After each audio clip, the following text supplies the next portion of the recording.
بسم الله الرحمن الرحيم.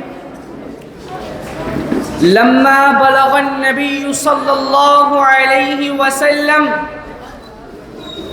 25 سنة تزوج السيدة خديجة بنت خويلد، وكانت إذ ذاك في 40 من عمرها، وكانت أرملة، وهي أول امرأة تزوجها رسول الله صلى الله عليه وسلم، ولم يتزوج الأخرى ما دامت حية، وعاشت معه 25 سنة.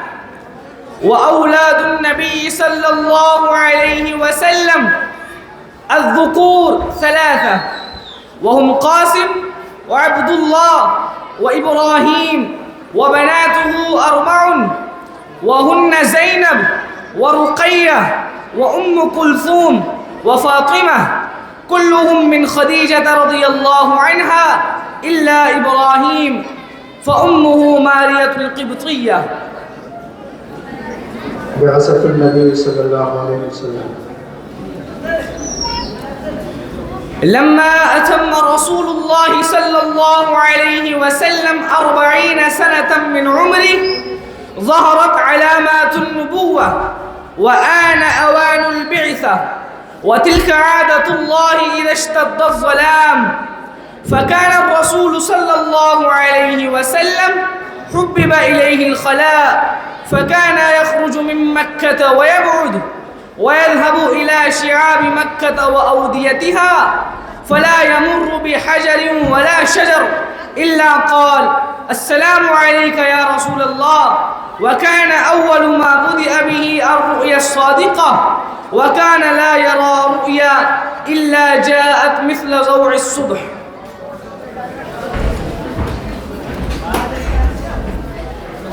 المسلمون الأوائل.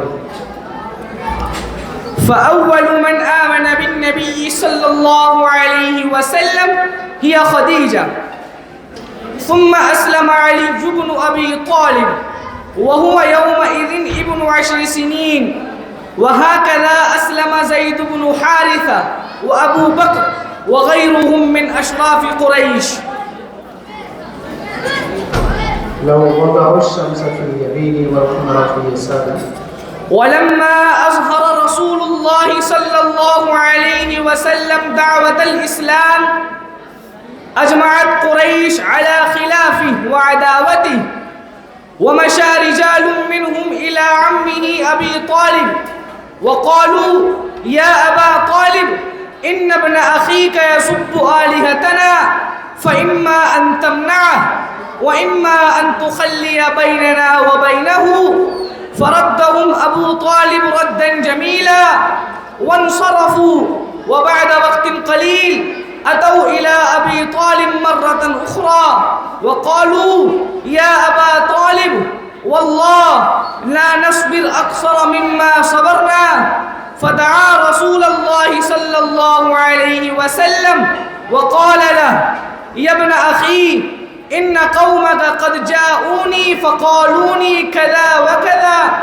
وظن رسول الله صلى الله عليه وسلم أن عمه ضعف عن نصرته، وقال: يا عم، والله لو وضعوا الشمس في يميني والقمر في يساري لا أتركن أمر الدعوة. هجرة المسلمين إلى أرض الحبشة.